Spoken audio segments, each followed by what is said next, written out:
Hello and a very warm welcome back, dear listeners. This is your host Sharmishta, back with episode 2 of The Terror at Vishalgarh. I was somewhat in a state of confusion. What was this about a ghost with a body? Was such a thing even possible? Even if one were to understand it, such a thing about a ghost or a spirit happened only after a soul left the body.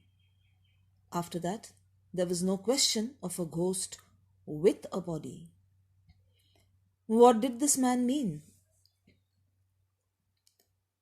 The evening shadows slowly lengthened, and it was time for me to leave for the palace. The king's carriage would be here soon. Sure enough, in about half an hour, I heard the sounds of horses' hooves. There was a knock on my door. I saw the old widow standing there. Sir, Raja Bahadur's carriage is here. She was looking at me with a worried expression. I snapped my suitcase shut and picked it up. The lady was still standing there. I guessed she had come to collect the rent. I pulled out my wallet. How much is the rent, madam? The widow gave me a pale smile. Sir, you can pay whatever you wish. I have anyways not come here to collect the dues. Then, I only came to ask you, do you really want to go to Vishalgarh? Yes, madam, I do. Can't you wait till tomorrow morning? No. In fact, I shall be returning here tomorrow morning and will be taking the afternoon train back to Kolkata. But sir, will Raja Bahadur allow you to return? What do you mean? Won't allow me to return? Oh, no, sir. I didn't mean anything. I'm just an old woman rambling away. Uh, okay.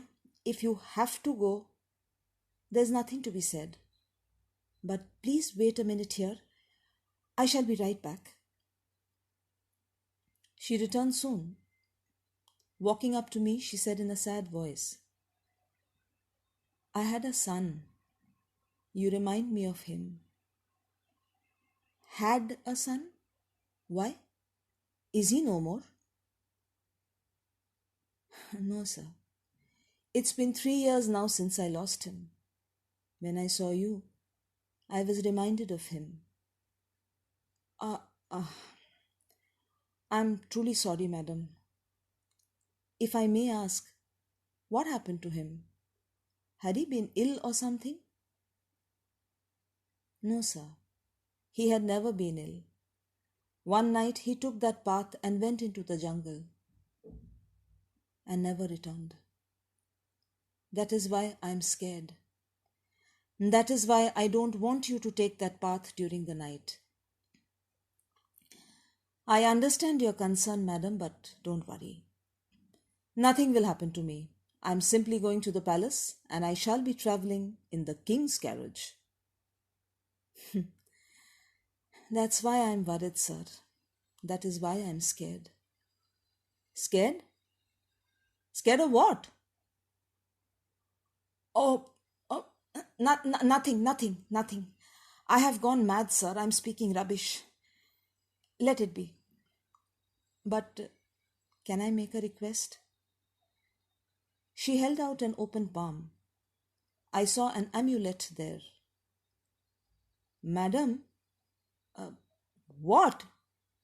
What is this amulet? What will I do with this? You don't have to do anything, sir. Just let it hang around your neck. And how will that help me? How it will help, I do not know, sir. But it won't harm you either. If you wear this round your neck, then the spirits cannot harm you. Madam, like all those people there, you are scared of spirits too? Let me tell you, I am not scared of them, and neither do I believe they exist. Whether you believe in them or not is up to you, sir.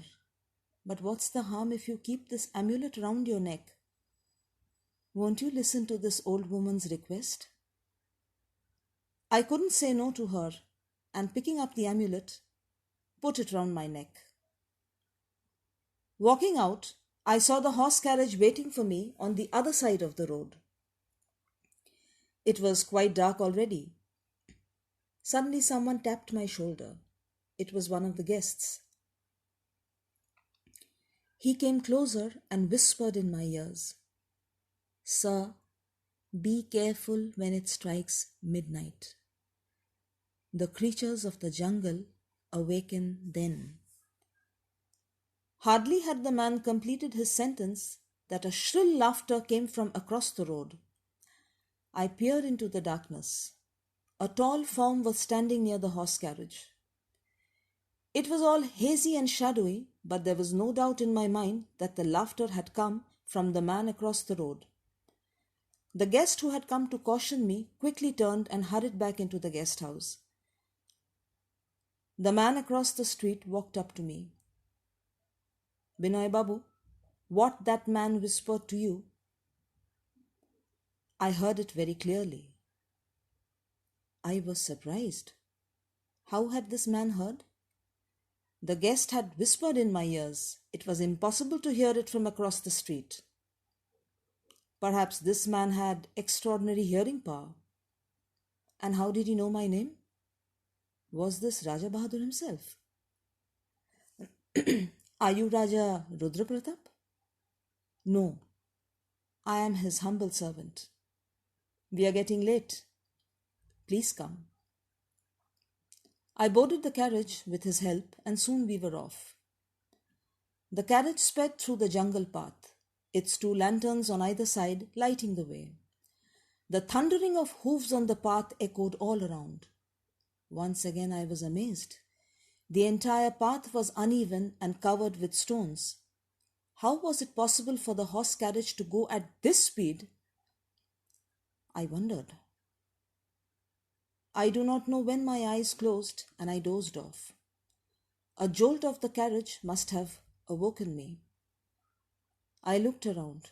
We were still traveling. I lit a match and held it against my wristwatch. It was 12 midnight. The carriage was racing along the jungle path. From somewhere deep in the jungles came the howl of a dog. I shuddered. It was such a pained howl. Immediately another howl followed, and then another. The mountains seemed to echo with those howls, tearing through the darkness. The horse suddenly stopped, perhaps out of fear. I heard the man comforting the animal in a low voice. The horse began a slow trot again.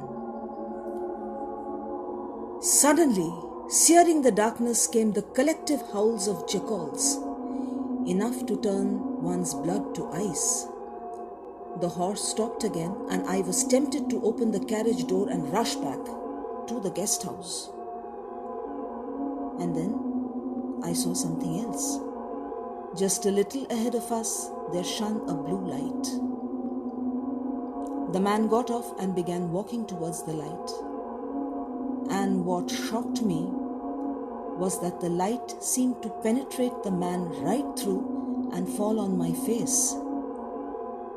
Was this even possible? How could the light penetrate through a body of flesh and blood? I picked up my flashlight and shone it in the darkness around me. And what I saw nearly drained the life out of me. All around the carriage were armies of jackals, their eyes flaming red and dripping tongues. They were watching me hungrily. The man was in the meanwhile heading back to the carriage. I wanted to shout out and warn him about the jackals, but no sound came from my throat. As I watched, my eyes rounded with amazement. The man was walking towards the carriage, muttering words. He clapped his hands and then boarded the driver's seat. I looked around. Not one jackal was in sight. I rubbed my eyes. Had I imagined it all?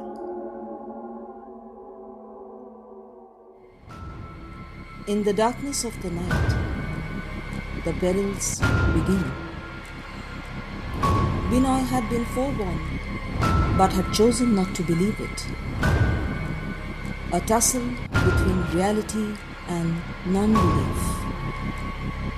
A battle between Binoy's mind and what his eyes see.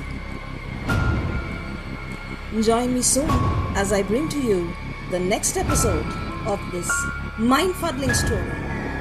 Stay tuned.